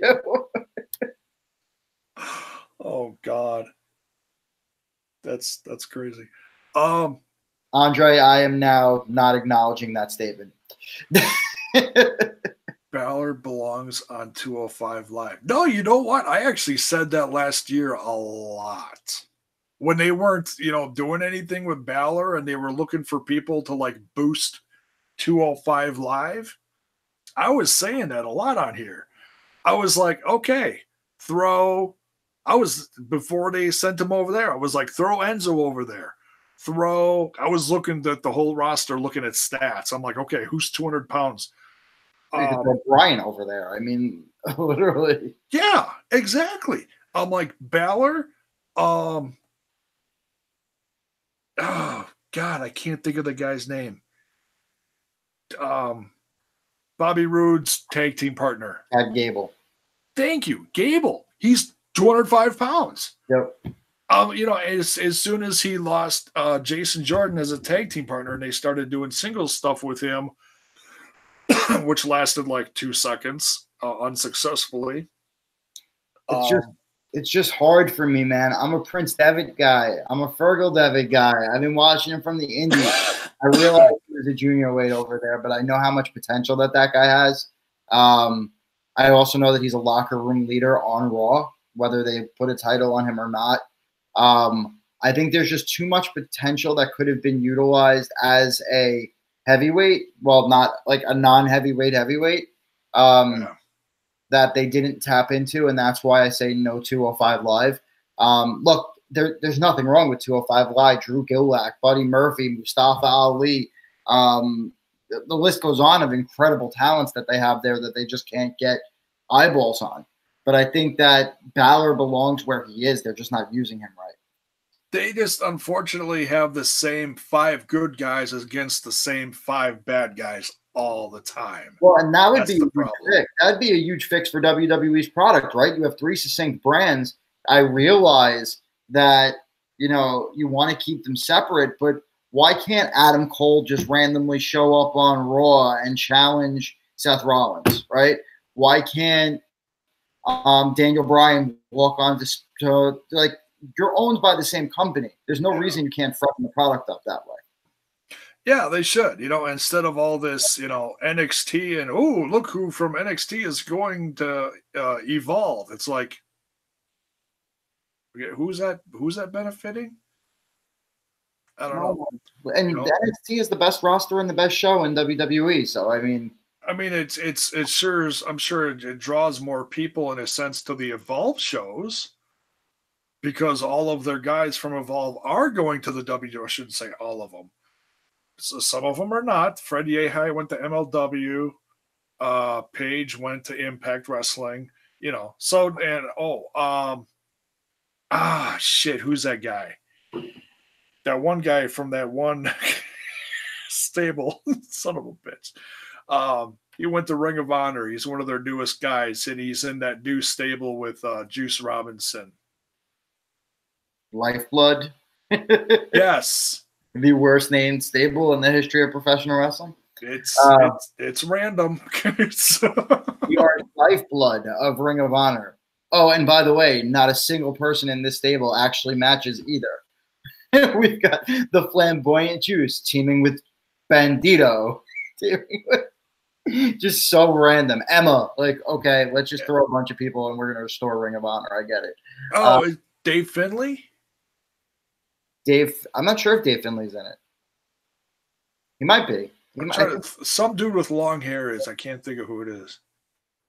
I know who you're talking about. He was on the back corner of the ring. Yeah, and then there's the guy that defected from Evolve, and he was in that stable where they always shook the hands like this.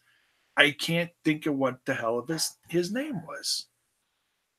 Escaping me too. I think it begins with a P, the last name. Something. Mark Haskins. There it is. Oh, Haskins. Yep. But there's the other. No, it's not Mark Haskins. This guy has the short hair. The Wolverine of Lifeblood, as Capri says. Wolverine and Lifeblood in the same sentence. That kind of makes sense. Yeah. Yeah. But anyways, but yeah, back to Batista. I think honestly, he could do. I would think something new and exciting would attract him more than, hey, come back and wrestle Triple H for the 1,000th time. Yeah. Or do you think they're thinking about him for the Hall of Fame? There's that too.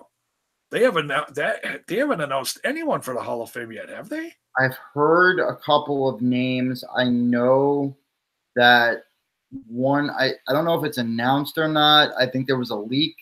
Heart Foundation. Heart Foundation is who I've heard. Yeah. That is it. Wait, here. Let's see if there was anyone else. As far as I know, I believe it was only the Heart Foundation with Hall of Fame 2019. I mean, we're close. So I'm sure. No, it just says coming soon. Nothing. So the only name I've heard of, I heard that The Undertaker might be inducted this year. That they didn't have a good match for WrestleMania. He's now removing all mentions of The Undertaker on his profile and WWE, that it might be time to really hang up the iconic boots, which, by the way, I always thought that if Undertaker was going to retire, they should create a new Undertaker, a son of the Taker, and have the character reborn in a younger form. They didn't do that. Kind of disappointed me.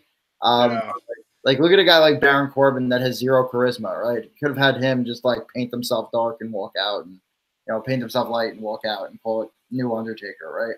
And now he shaved his head and wears church clothes to the ring. It's like, wow, that's awesome.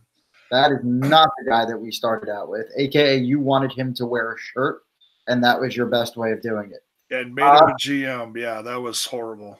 Yep. WWE, man.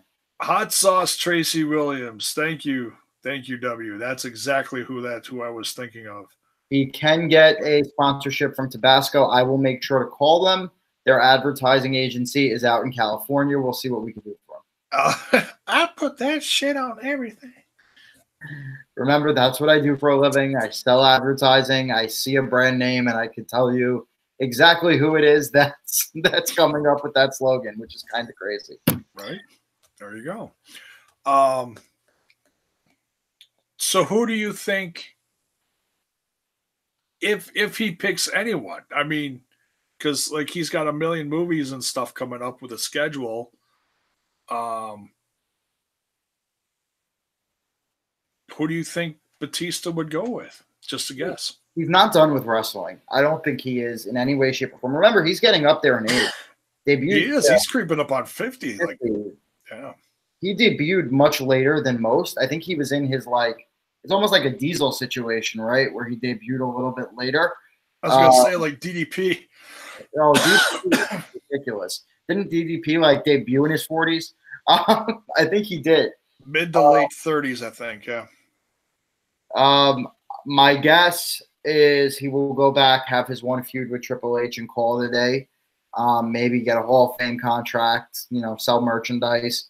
I'd like to see him go to AEW. I think Jericho is on all recruiting gear right now, right? Jericho is the vocal mouthpiece of AEW. He's saying the shit that no one else, pardon my French, I don't want to demonetize you. He's saying the stuff that YouTube did that to me last year. I'm trying to get my subs up to 1,000 just so I can get monetized again. I ain't worried about that. I'm trying to get monetized myself. I haven't smoked my e-cigarette because I don't want to demonetize you. It's all good, man. I pride myself in being non-PC. You watch my videos, and I'm sitting here like a chain smoker dropping F-bombs every 35 seconds. But I'm trying to be a little bit more correct here. I think Batista, at the end of the day, will stay with WWE. But I think Jericho is the vocal mouthpiece of AEW, and he's saying the things that Cody and the Bucks will not say because they're too PC. So like Jericho just is coming out with random rants on Twitter adding WWE, adding Impact. I think he's taking people out because he can say, I'm their friend. I have talk as Jericho. It's in the interest of my podcast, right?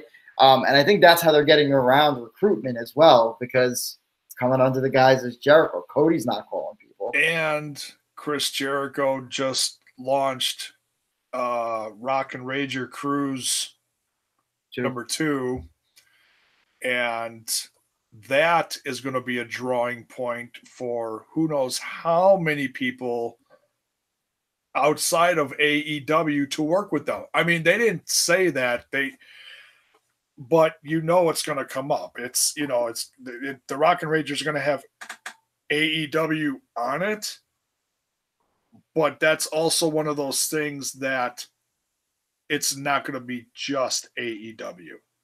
Well, the curious thing for me, and the question mark in all this for me is I'm starting to watch it, how this is evolving. And I don't think that they're going to have a partnership right away with New Japan. I know that they're not going to have a partnership with Ring of Honor, that ship has completely sailed. I think yeah. I'm really curious to see what the nature of the relationship will be between Impact and AEW, because to me, Don Callis is friends with Jericho. Callis is friends with Omega. He's friends with Cody, I believe, as well. And really, Impact to me seems kind of laissez-faire, right? They're almost like, we don't care where our talent goes. So I could see a situation where Omega gets to wrestle at Impact Wrestling for a show or two in exchange for Sami Callihan coming and running a program with Jericho on AEW, right? That's the wild card to me. Like, all right, the problem with the women's division is most of the great women talent are signed up. So can they go to Impact and say, hey, we want to use Tessa Blanchard? Can we? Right? Yeah. We'll let Brandy go wrestle shows for you, or we'll let Cody do a couple of appearances in exchange for Tessa Blanchard. Impact has by far one of the best rosters. It's just, it's got a negative tone towards the company. They're still brushing off TNA from a handful of years ago, and it's complete night and day company now, and I've been faithfully back in Impact for the last between year to 2 years because it is a different company. The product is insanely better. Yep. and it's consistent. That's the thing. And they've got 4 or 5 wrestlers where you can make an argument that if you're making a list of the top 20, 30 wrestlers in the world, a few of those guys are from Impact. Tessa Blanchard is a top 5 women's wrestler, maybe top 3. Hell yeah. You probably go Becky, Charlotte, Tessa, right? So Tessa is a top 3. You've got Brian Cage, who is on a whole different level in terms of the stuff that he's been doing. Sammy Callahan. Cage is so awesome. He's a cruiserweight in like a giant gorilla form. I've never seen anything like it. So you've got Cage, who's on a whole other level. You've got Johnny Impact, who's boring as hell, but I mean, he's a great wrestler. You've got Sammy Callahan, who's one of the best heels. So Impact is such an amazing roster. They're allowed to go wrestle at MLW. Will they be allowed to go wrestle at AEW? That's the real question to me. And if they can, and they open a relationship there, that really expands both of their rosters, lets them cross-promote, and rebuilds TNA's brand image while also giving AEW the crutch that they need while people are coming out of WWE contracts. Yeah, there's so many options that AEW has right now. It's just a matter of who are you willing to work with to help build your roster. And right now that's not necessarily a bad thing. Agreed. They like you said, they do need some star power. I think they could use, a Rosemary or a Tessa or Allie or a Taya. Yeah.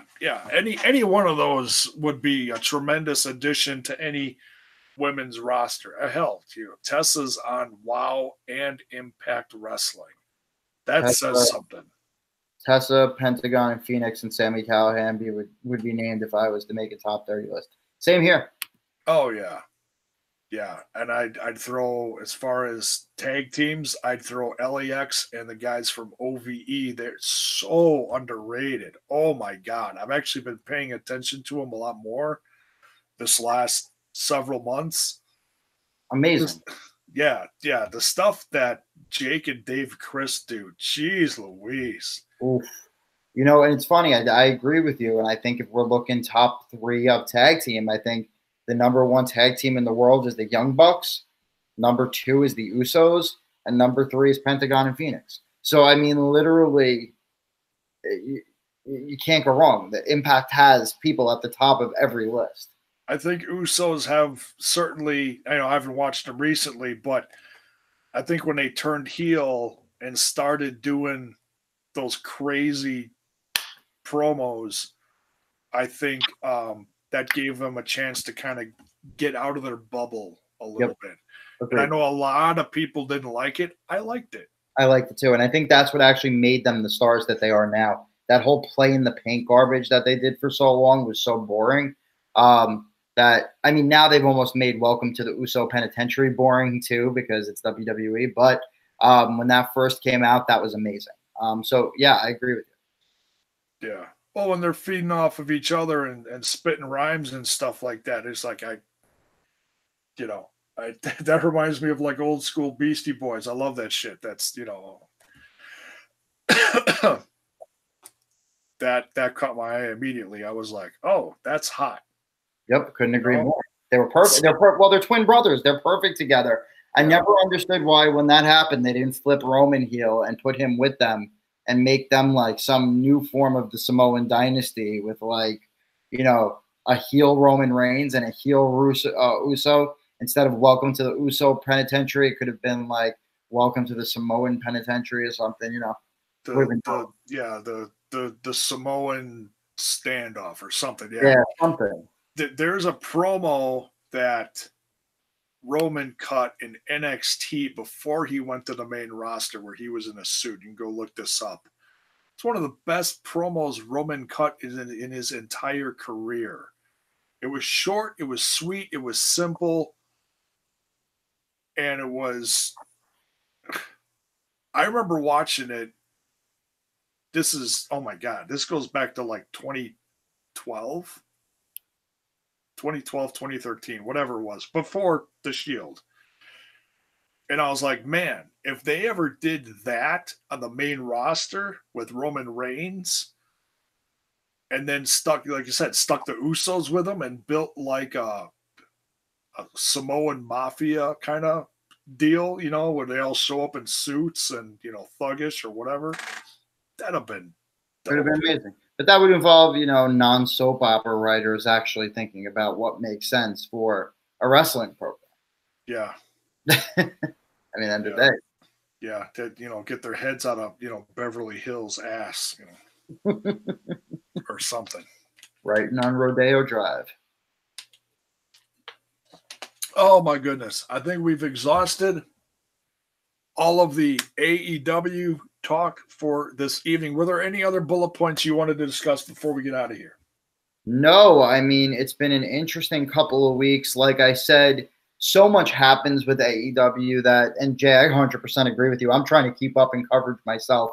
We film like once or twice a week, and it's like how much happens in between that 1 week period of time that you can't possibly cover every bullet point. Yeah. So, I mean, look, it's all I can sum it up for you guys is it's a really exciting time to be a wrestling fan. Whatever flavor you choose, there is no wrong one. I think WWE might be the wrongest one. So whatever flavor you choose, there is no wrong one. And I've got nothing like major to talk about AEW other than the fact that, you know, I do have my thoughts on the rally, which I will be posting later. Yeah. And there's so many people are like, ooh, it's a war. No, it's not. No. If you want to watch WWE, fine. I'm very curious as to know like what certain people are doing now because there's feelers going around. So yeah, I've put my eyes back on the WWE and I'm watching a few key people very carefully. Like I said, Ambrose. I'm curious to see what they're doing with the tag division because, well, look what happened last night. But beyond that, I could really care less. Because why would you put a women's tag division in an elimination chamber when an elimination chamber has nothing to do with tag team wrestling? Oh, wait, that would take common sense. Anyways, and hey, we have an advantage now too. Like you can't make the excuse nowadays that, you know, I can only watch one program because I can only watch one program. I mean, I remember being a kid and literally I would have 2 VCRs set up in my house, and one of them would be recording Raw, and one of them would be recording Nitro. And I'm literally running back and forth, making sure both are recording, that no one's changing the channel, so that I had the ability to, at a later time, watch those shows. Nowadays, you got a DVR that can record 5 programs at once. So there really is. My wife can watch The Bachelor. I can record Raw. We can all record something, and we can still watch every single show. There's no excuse now to say I can only watch one program. And honestly, I think AEW would tell you that. Cody and the Bucks have said numerous times, like, we're not telling you not to watch other programs. We just want to provide you with an alternative to what there is. Exactly. They're not creating a war. They're just saying, hey, guess what? We're also doing something, and we hope you come along. And if you don't, hey, it's all good. And if you wear something to our show that is, you know, not from our brand, guess what? We're not going to set you on fire and hang you at the front door. Props to Nick Jackson for making that a skit and being the elite. That was amazing. That was funny. Did you see the look on that woman's face behind him when it was on the phone when he was doing that? They're sitting there with the, you know, hey, you son of a bitch, what are you doing? You can't do. And the woman behind him is like, I am so glad that I am who was only able to focus on that woman. That's like the little girl that got pissed off when Miz won the championship. That is like that iconic of a facial expression. She's literally sitting there. Yeah, like, oh my God, these guys in front of me are so loud. But of course, she would, you know, start a conversation when they're doing that. Who's on your phone? Who's having a phone conversation at the Super Bowl? Cut it out. Yeah, really? Oh, My man would not buy me nachos. I am so pissed. I'm about to leave him at halftime. That motherfucker. Wait a minute. There's some dude taking his shirt off in front of me. What? You're right. Who the hell is a skinny white kid taking his shirt off? Somebody call an usher. Oh shit. Oh man. So but yeah, it's a crazy time in wrestling. I'm getting a little piece of everything, and I'm trying to bring it to you guys as much as I can here on Smash This Podcast. Charlie, tell them who you are again before we get out of here. So I am the co-host of the 2 Count that is on YouTube. I've got an Instagram, a whole bunch of merch that you guys can check out me wearing on a daily basis. Jay, I'm not sure if you follow me on Instagram, but you'd see my t-shirt of the day. But we do a lot of amazing things over on the 2 Count. We talk about AEW. We talk about WWE. We talk about New Japan Pro Wrestling. We do a lot of unboxings of crates. Those are fun. I like those. Had an awesome unboxing last night of Pro Wrestling Loot, which had me patting my belly a little bit for one of the superstars that's in the crate. But we have a really good time. Me and Dave have been at this for about 6 months now. So growing the channel, do it a little bit different than Jay. Jay is the brave man that does it live. We add special effects in later. Would love for you guys to join us. Come kick out with us. As I always say to my subscribers, you could click on my name and it'll take you right to the channel. There you go. And of course, smash the icon. I saw it, someone so intelligently and awesomely put it, smash the Taco Bell icon for my boy Jay right here. And subscribe to the Smash This Podcast. Oh, yeah. Smash that like button, smash that sub button, and ring that bell for notifications so that you know when more of my content hits your screen. Thank you so much for joining me, Charlie. We're going to check out of here. We'll see you guys down the road real soon. Thank you for having me, brother. Always a pleasure. You bet. Good night. Great one, guys.